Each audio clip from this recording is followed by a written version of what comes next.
नमस्कार दोस्तों। तो कैसे हैं आप लोग? मैं आशा करता हूं कि बहुत ही बेहतर होंगे। मैं चंदन यादव। आज आप लोग को थंबनेल देख करके ही पता चल गया होगा कि आज का टॉपिक क्या होने वाला है। आज हम लोग क्या जानने वाले हैं, ऐसा कि इस वीडियो में ऐसा क्या है जो आपके मन में चल रहा है बहुत दिनों से और डाउट्स क्लियर नहीं हो रहा है, उसे आज हम लोग क्लियर करने वाले हैं। आज उसे समझने वाले हैं।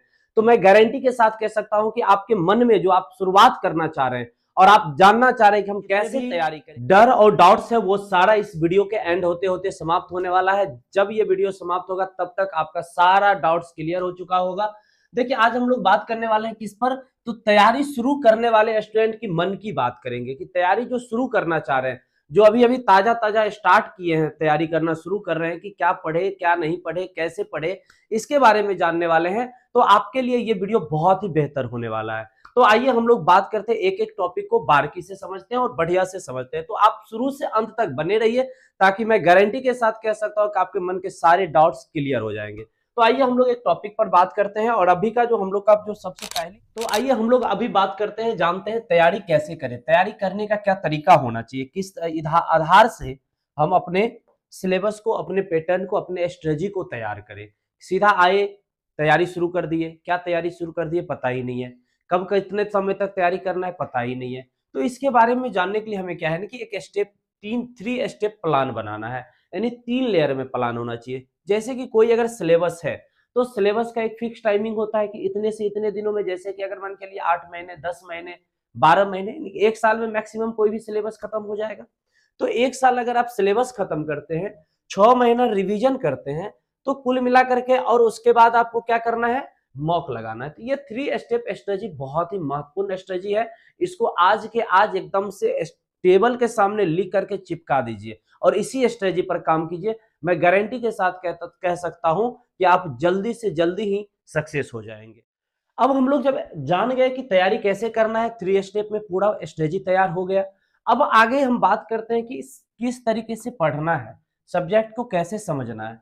तो बात करते हैं कि मैथ्स के बारे में, कि मैथ्स हमें कैसे पढ़ना है, सिलेबस कैसे कंप्लीट करें। सिलेबस की बात की तो सब सिलेबस कंप्लीट कैसे करें। दूसरी बात है नोट्स कैसे बनाए। अब जैसे क्या होता है कि जीके है, तो जीके का शॉर्ट जो जो भी मुख्य बातें होता है उसे हम लोग एक अच्छे से कॉपी में उतार करके रख लेते हैं और वो मेरा नोट्स तैयार हो जाता है।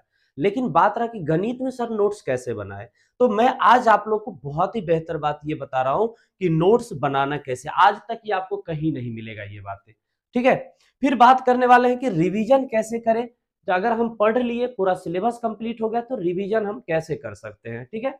तो आइए इन बातों पर बारी बारी से बात करते हैं और पहले बात करते हैं सिलेबस पर, कि आप गणित का जो सिलेबस है वो कैसे पढ़ेंगे और हम आपको किस तरीके से प्रोवाइड करेंगे ताकि एक एक बच्चे जो बिल्कुल एकदम बिल्कुल जीरो से स्टार्ट करने वाले हैं उनको भी कोई दिक्कत नहीं होगा। तो देखिए सिलेबस क्या होना चाहिए, किस तरीके से सिलेबस हम लोग पढ़ते हैं। सिलेबस में सबसे पहले जो हम लोग पढ़ेंगे, हम लोग जो जानेंगे एकदम बिल्कुल बेसिक से, क्योंकि कई बार क्या होता है कि टीचर जब स्टार्ट करेंगे तो वो कोई बीच का टॉपिक स्टार्ट कर देंगे, परसेंटेज शुरू कर देंगे, रेशियो शुरू कर देंगे, टाइम एंड वर्क शुरू कर देंगे, या कई बार एडवांस शुरू कर देंगे। तो ये चीजें जानने से पहले हम ये बात यहाँ पे आप लोग को बताना चाहते हैं कि जैसे अगर जो विद्यार्थी पढ़ाई कर रहा है लगातार कंटिन्यू, साइंस है, साइंस में भी मैथ्स से है, तो उसे उतना फर्क नहीं पड़ेगा। लेकिन जो स्टूडेंट साइंस में बायो से है, जिसे मैथ्स से कोई लेना देना नहीं रहा है इंटर में, जिसको जो आर्ट्स से है, जिसको कोई लेना देना नहीं रहा है मैथ्स से, वो कैसे कर पाएगा। उसे अचानक से एडवांस में पहुंचा दीजिए, अचानक से 20 चैप्टर में दे आइए, तो कष्ट महसूस होता है। तो हम आ गए हैं वही कष्ट दूर करने के लिए, कि अब के बाद से ये कष्ट, क्योंकि विद्यार्थी का दर्द हम समझ सकते हैं, क्योंकि हमने भी गुजरा है इन फेजों से। एक एक चीज जानता हूं कि किस तरीके से दिक्कत होता है विद्यार्थी को पढ़ने समझने में। तो हम इसमें पहले क्या जानेंगे, एकदम बेसिक बात जानेंगे, जिसमें हम लोग सीखेंगे कैलकुलेशन। कैलकुलेशन की बात करेंगे, एकदम कैलकुलेशन समझेंगे। कैलकुलेशन में क्या समझेंगे, तो कैलकुलेशन में जोड़, घटाओ, गुना, भाग, किस तरीके से हम फास्ट तरीके से, ये नहीं कि आप जो बच्चे में पढ़ रहे हैं वो बातें हम नहीं कर रहे, कि फास्ट आप कैसे कर पाएंगे, क्योंकि यहाँ पे समय की पाबंदी होती है, समय कम होता है। तो हम ये चीज अगर सीख जाएंगे, कई क्या होता है ना, आप सुनते होंगे अपने आसपास में कि आपके बहुत सारे जो दोस्त या भाई वगैरह जो तैयारी करते होंगे, उनका एक प्रॉब्लम होता है कि कैलकुलेशन फास्ट नहीं हो रहा है, क्वेश्चन बनाने में टाइम लग जा रहा है। वजह क्या है, कैलकुलेशन। ठीक है। तो हम आपको यहां पर सिखाएंगे सबसे पहले कि कैलकुलेशन आप फास्ट कैसे कर सकते हैं। दूसरी बात है, यहां पर जो बात आता है कैलकुलेशन के अंतर्गत ही, वो आता है सिंप्लीफिकेशन का। सिंप्लीफिकेशन की अगर हम बात करते हैं कि जो आप जानते हैं ऑलरेडी कि जोड़ घटाओ बोडमास, ये सारा टर्म इसमें आ जाता है। और बेसिक में क्या जानेंगे कि कौन कौन से टेबल हमें एकदम बिल्कुल जुबान पे होना चाहिए, ठीक है। या जल्दी से जल्दी किसी नंबर का वर्ग कैसे निकाल सकते हैं, घन कैसे निकाल सकते हैं, क्यूब कैसे निकाल सकते हैं, 2 अंकों का गुना हम जल्दी कैसे कर सकते हैं, 3 अंकों की गुना जल्दी कैसे कर सकते हैं, इन सारी बातों को हम लोग बारीकी से समझेंगे किसमें, कैलकुलेशन में, जो कि आने वाले वीडियो में आपको कंप्लीटली एकदम फ्री ऑफ कॉस्ट मिलने वाला है। टाइम टू टाइम एक एक वीडियो आपको सीक्वेंस में मिल जाएगा, कहीं भी भटकने की जरूरत नहीं है, ये एकदम पैटर्न आपको समझ लेना है। फिर जब आपका कैलकुलेशन कंप्लीट हो जाता है तो आप कोई भी चैप्टर स्टार्ट कर सकते हैं, परसेंटेज स्टार्ट कर सकते हैं, रेशियो कर सकते हैं। तो ये सब चीज आपको सीक्वेंस में मिलेगा। जैसे अगर हम परसेंटेज स्टार्ट करेंगे, उसके जस्ट बाद प्रॉफिट लॉस होगा, लाभ हानि, इसलिए क्योंकि वो एक दूसरे से जुड़ा हुआ है।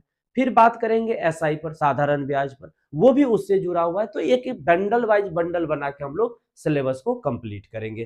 तो आपको पूरा पूरा सिलेबस यहीं पर बेहतरीन तरीके से फ्री ऑफ कॉस्ट मिलने वाला है, कहीं भटकने की जरूरत नहीं, कोई पेड कोर्स की जरूरत नहीं है आपको, ठीक है। आगे बात करते हैं, जब सिलेबस कंप्लीट हो जाएगा तो जरूरी और महत्वपूर्ण बातें, जो सबसे जरूरी और महत्वपूर्ण बात क्या है, नोट्स। क्योंकि क्या होता है कि हम लोग सिर्फ कोई पीडीएफ मिल गया, कोई बुक ले लिए, पढ़ लिए, हो गया, आपका नोट्स नहीं तैयार हुआ। वो आप क्या किए, रिवीजन किए, प्रैक्टिस किए, नोट्स आपका नहीं है। अगर आपको कह दे कि सिलेबस कंप्लीट है और अब एग्जाम के 3 महीना बचा है और जल्दी से पूरा मैथ्स का रिवीजन कर जाइए, नहीं कर पाइएगा। क्यों नहीं कर पाइएगा, क्योंकि फिर आप वही मोटा तगड़ा ताजा किताब निकालिएगा, है ना। अब फिर वो किताब निकाल के एक एक चैप्टर बनाना शुरू किए, 300 400 200 सवाल बना रहे, टाइम ही नहीं बच रहा है, मैथ पढ़ रहे हैं, रीजनिंग फिसल जा रहा है। तो आपको एक ऐसा तरीका बताएंगे यहाँ पे, और उस पर हम काम भी करेंगे आगे, उस पर हम लोग मिल करके, और बेहतर नोट्स, जहां जितना बेहतर हो सके उतना नोट्स बेहतर बनाएंगे। कम क्वेश्चन का नोट्स होगा, पूरे का पूरे गणित लास्ट के 2 से 3 महीने में आराम से रिवीजन कर जाइएगा। तो आइए नोट्स बनाने का तरीका बता। जैसे अगर मान के चलिए कि कोई हम एक टॉपिक स्टार्ट की, परसेंटेज, ठीक है। अब परसेंटेज में टाइप है 10, अगर हमें 10 टाइप पढ़ने हैं, नोट्स बनाने का तरीका बहुत ही मार्मिक बात है भाई साहब, समझ लीजिए कि अभी के बाद से एकदम दुख दूर होने वाला है, ठीक है ना। अब टाइप अगर परसेंटेज में 10 टाइप है, तो 10 टाइप में अगर 20-20 क्वेश्चन, 30-30 क्वेश्चन, 50-50 क्वेश्चन प्रैक्टिस करेंगे तो बहुत हो जाएगा।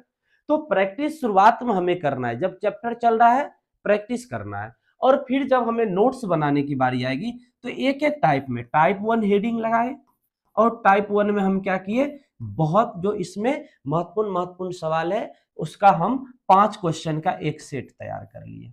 कितने क्वेश्चन का, 5 क्वेश्चन, मात्र 5 क्वेश्चन। अब ये पूरे परसेंटेज में 10 टाइप, एक टाइप में 5 क्वेश्चन का सेट तैयार किए तो 50 क्वेश्चन। बताइए एक दिन में रिवीजन होगा कि नहीं होगा, आराम से हो जाएगा। तो ये होता है नोट्स बनाने का तरीका, और इस तरीके से आप नोट्स बनाएंगे। अब बात रहा कि सर प्रैक्टिस और रिवीजन बरकरार कैसे रखें, क्योंकि एक बहुत बड़ी बात हम लोग का भूल क्या होता है, क्योंकि आप भी जानते हैं, आप जिसको समय देंगे वो आपके साथ रहेंगी, नहीं समय देंगे चली जाएंगी, है ना। आपको तो टाइम टू टाइम तो समझते हैं ना, डेटिंग तो करना पड़ेगा, बिना डेटिंग के भाई साहब समझ सकते हैं, जब वही नहीं रुक रहे हैं तो गणित कहां से रुकेगी। जैसे अगर कोई टॉपिक आप रेशियो पढ़े, रेशियो पढ़े, आगे निकले, अगला चैप्टर पे चले गए, फिर आप बढ़ते बढ़ते चल गए कहाँ, स्पीड टाइम एंड डिस्टेंस में, चाल समय दूरी में चले गए। अब क्या है कि यहां तक जाते जाते तब तक आप जब इधर पढ़ रहे हैं, रेशियो का कहानी खत्म, रेशियो से टोका चाली बंद। और जब रेशियो से टोका चाली बंद हो जाएगा तो ये आपको टोकेंगे नहीं, है ना, तो दिक्कत हो जाएगा। इसलिए जब आप क्लास में स्पीड टाइम एंड डिस्टेंस पढ़ रहे हो तो उस समय आपको क्या करना है, पीछे के जितने भी क्वेश्चन है जो आप नोट्स बनाए हैं, उस नोट्स के क्वेश्चन को रिवीजन करते जाना है। 5 ही क्वेश्चन डेली करना है, 5 क्वेश्चन करना है, रिवीजन होता जाएगा, यानी कि आगे भी बढ़ते जाएंगे और पीछे से मजबूती भी मिलते जाएगा। तो इस तरीके से आप बेहतर से बेहतर नोट्स और बेहतर तैयारी कर पाएंगे मात्र 1 साल में। तो चलिए हम लोग इसी टॉपिक पर आगे बात कर लेते हैं कि रिवीजन। तो जस्ट अभी हम लोग बात किए ही है कि रिवीजन के लिए क्या करना है, जो हम नोट्स तैयार किए हैं उसमें जितने भी टाइप्स के क्वेश्चन हैं उसे 5-5 क्वेश्चन करके पीछे का बनाते जाएंगे और आगे जो चैप्टर चलेगा उसे पढ़ते जाएंगे और उसको प्रैक्टिस में रखेंगे। आप अपने उन दोस्तों के साथ भी शेयर करें जो अभी भी डाउट्स में है, जिन्हें अभी भी सिलेबस के लेके कंफ्यूजन है, जिन्हें अभी भी नहीं पता है कि नोट्स कैसे तैयार करें, तो उन्हें जरूर शेयर कीजिएगा।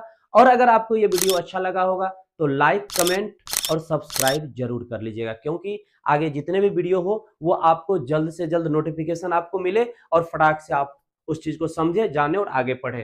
तो धन्यवाद।